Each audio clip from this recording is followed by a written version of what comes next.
Hello, everybody, and welcome back. China is once again in the focus of international investors. How attractive are Chinese investments given the geopolitical tensions? What is the future of the Chinese economy in the face of lots of uncertainties? I'm very much looking forward to our guest today, who is Gerwin Bell, lead economist for Asia at PGIM Fixed Income. Welcome, Gerwin. Thank you very much, Thomas, and glad to be back. Gerwin, Chinese shares have already given up the gains from the beginning of the year. So has the positive effect of China's reopening after the harsh COVID lockdowns already evaporated? I think that's the view an equity investor would take. But if we look at it a bit more fundamental, I think the culprit is excessive optimism on how reopening would play out. I mean, Chinese reopening was going to be very, very different from reopenings we saw in the West, mostly reflecting the fact that there were not the same amount of excess savings and transfers to households that we saw everywhere else, because the Chinese did not give transfers to households. So as a result, consumers are reasonably strong in a Chinese context. Through May, I mean, real consumption is up 8%, but it's not up 10, 15% like, initially projected. At the same time, the property sector continues to be a drag on growth, a very important property sector. Global economy has slowed, taking down exports a bit, and most importantly, and I think that's the thing that investors don't even have on their radar yet, is the absolute fiscal cliff that is being faced by local authorities. So which resulted in them having to cut expenditures drastically. All of this together, and we're looking at a situation where China is probably, unless things change, is probably not able to even meet the very modest growth target for this year. We'll be talking about that in a minute.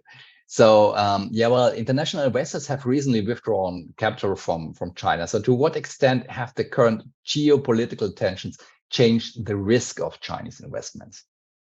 I think they have, but let me go a bit more into detail on what the investors are doing. Yes, equity investors have been disappointed, as we just discussed. I think the culprit there is too bullish a view or too optimistic a view on what the reopening in China would look like. So that's probably more a cyclical error correction moment. An interesting thing are fixed income investors, because compared to particularly in the government bond markets, compared to the West, China has not seen any noticeable sell-off in government bonds. So that would have led one to expect at least fewer outflows out of China, or indeed some inflows. That has not happened. Why? I think, and talking to investors, I think there is a material need for investors, or perceived need for investors, to hedge the tail risk from sanctions. And just to put it into perspective, 2 years ago, Russian government bonds were the consensus trade among investors. That did not pan out after the sanctions post the Ukraine invasion. I'm not saying that we're looking at anything near that prospect in China, but the fact that there's a non-zero sanctions risk has cooled the investor appetite for fixed income assets.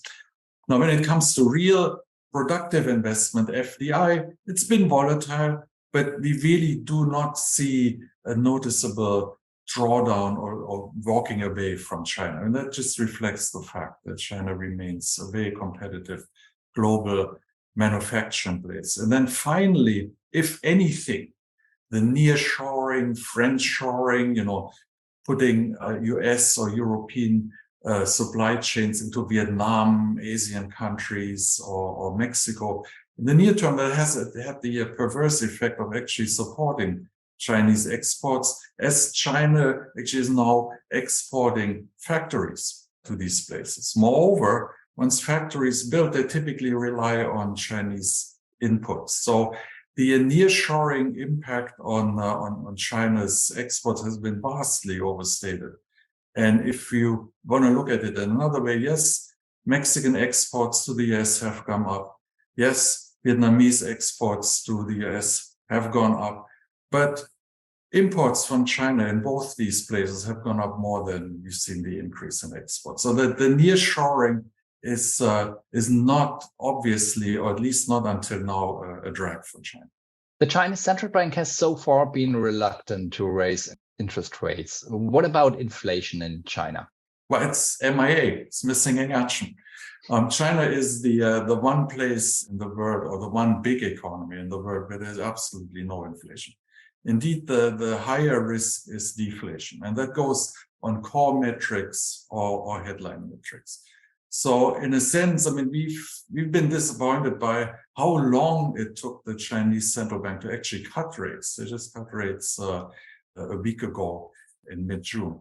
I think now investors are coming to grips with how different the Chinese economic situation is, and we think we can look at lower rates out of China, even in the context of either pausing or still higher developed market rates. There's currently a lot of speculation about Chinese growth. So how will the Chinese economy really develop in 2023 and 2024? So what's your take? Well, that's the $100 trillion question. So let's just get back a bit. So at the beginning of the year, there was a lot of optimism that, China would just bounce back and, support and hand over the global growth engine role from the US as it reopens. I think that view, and we said it at the time, I think that view was naive, mainly because fundamental growth drivers in China are either not strong. Here we have the consumer consumption is only about 35 to 40% of GDP. Even if consumers do spend, which they are, it's not going to be a noticeable increase in growth. More fundamentally, real growth drivers have actually been hurt. And here, particularly, I talk about the property sector. And I think what was misdiagnosed last year, when we also saw growth disappointment in China, was the source of that disappointment. People pointed to the lockdowns as being a major drag on growth. I think that was wrong. I mean, the lockdowns were, of course, harsh in some instances, particularly in Shanghai, but on a macro level, I doubt they were real significant lasting dampener on growth, primarily because when China locked down, I mean, the factories stayed open.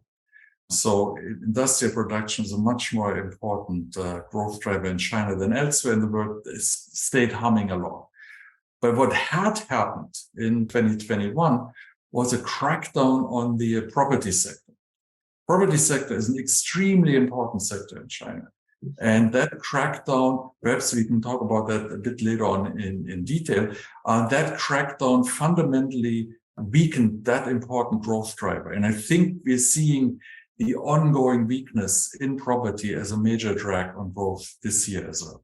Yeah, you already gave the keyword for the next question. So the Chinese real estate sector is still struggling with the crisis. So how heavy are these distortions weighing on the Chinese growth and the Chinese economy?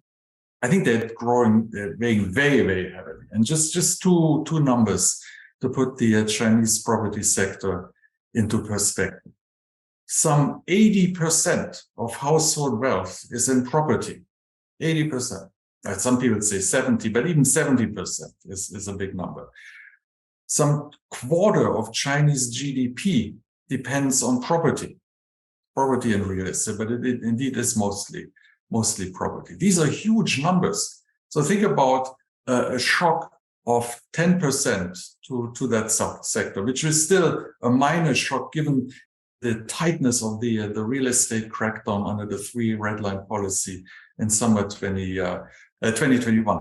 That would mean an 8% loss of household wealth and a 2.5% shock to GDP growth. These are big numbers, especially if I think a 10% shock to real estate valuation after the crackdown is a very optimistic estimate. It's probably been worse. So the key fundamental driver of Chinese growth and Chinese household wealth has been weakened. We would expect that to result in a fundamental shift in growth drivers. And indeed, that's been going on. So last year, real estate has been a major drag on growth. And it looks as if this year, it's still not stabilizing. So real estate is a fundamental problem. But the problem doesn't stop with real estate alone. Real estate, in particular land sales, have been the key, about 40% revenue driver for local government revenue. Nobody wants to buy land anymore. So that means with the local authorities, local governments are staring a 40% revenue decline in their face. Given that these units were kind of cash-strapped before, this risks a massive fiscal cliff, which would be further growth drag. It would drag down growth even more this year. So the property sector in its ongoing weakness and decline is a key problem for China this year. And there's, in addition, the question for the impact on the balance sheets of the banks. It depends on how you look at the banking sector. If you look at the banking sector from a very macro perspective, you realize that this is a way to transfer the clean household balance sheet into dealing with the NPLs of the corporate sector. And how can that be done? Well, you do not allow households to invest abroad. So you get households to hold part of their wealth in bank deposits. These bank deposits are not remunerated well. So the banks can build profits. Banks can use the profits to offset the NPL on their corporate lending. I think that's the structure of the Chinese banking system from a macro perspective. My equity colleagues always hate me when I point that out. In essence, it means the banking system as total is probably an uninvestable sector from a macro perspective, because that doesn't mean that you can't find individual banks that are good investments. But from a macro perspective, the way I think we look or economists look at it is a facilitator of transferring positive household balance sheets and using them to offset some of the corporate stress. There is increasing pressure on the Chinese government to introduce more fiscal measures. So will the government move in this direction? I think yes, but I must admit that I'm completely out of consensus. So why do I come up with this view? I've actually just returned from China, and arriving there on the day the PBOC did cut the main policy rates by 10 basis points. I mean, a cut that we had expected at PGIM, but I don't think anybody else had expected.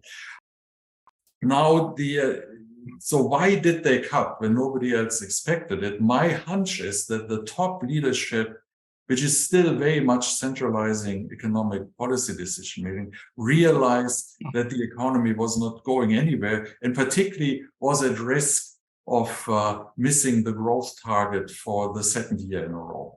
So I think there were explicit instructions given that policies ought to be eased. The standard way to ease policies, not just in developed worlds, is monetary easing. Now, is that enough? There, I think views differ less in the sense that it's probably not enough, because we already started to discuss the weakness in the property and mortgage sector that, I mean, just limits demand for new credit. And if I'm right on this one, and if the top leadership is very interested in meeting growth target, I think the only thing missing is fiscal stimulus. And the fiscal stimulus, where it matters most, would be geared toward local governments that are facing massive fiscal cliff and constraints. So yes, I think we will see a sequence where after monetary easing, we're going to get fiscal easing by the third quarter, and we could see a significant growth rebound toward the end of the year. Fixed income had a difficult year in 2022. So what are the pros and cons of investing in China bonds in 2023? Well, I mean, you see rate cuts, right? So it's a rate cutting cycle. We've seen the first one. I think there may be more. We also see very, very low inflation. So that puts pressure on rates, not just at the front end, at the long end too. And indeed, if you compare the benchmark government bond rates in developed markets to China over the last year or so, China has vastly outperformed. And I would expect, well, I wouldn't expect that outperformance to get even better, but I would expect Chinese rates to be well supported and not facing the risk of sell-off. Now, the bit of a spanner there in the wheel is what happens if I'm right and we do see significant fiscal stimulus? Will that drive up rates enormously? I don't think so, because I think the policy imperative for the People's Bank of China is to keep aggregate rates low, just because the debt burden is so high. So I think if you completely abstract from geopolitics, I would think China is a very solid fixed income market on the government side. Now, once you go beyond the governments, you're asking for, or policy banks, you're asking for a whole lot of additional trouble and risk, and it may not be worthwhile unless you really steep very well into domestic market trends. The key wrinkle, though, is, of course, geopolitics, and there particularly the extent to which China may or may not support Russia militarily, and China may or may not turn toward Taiwan, especially after the January elections. I think these are geopolitical risks that global investors very, very much need to keep in mind and have an idea how to hedge against. Gerwin Bell, lead economist for Asia at PGIM Fixed Income. Thank you very much, Gerwin, for being with us today and sharing your insights. Thank you very much, Thomas. Always a pleasure talking to you.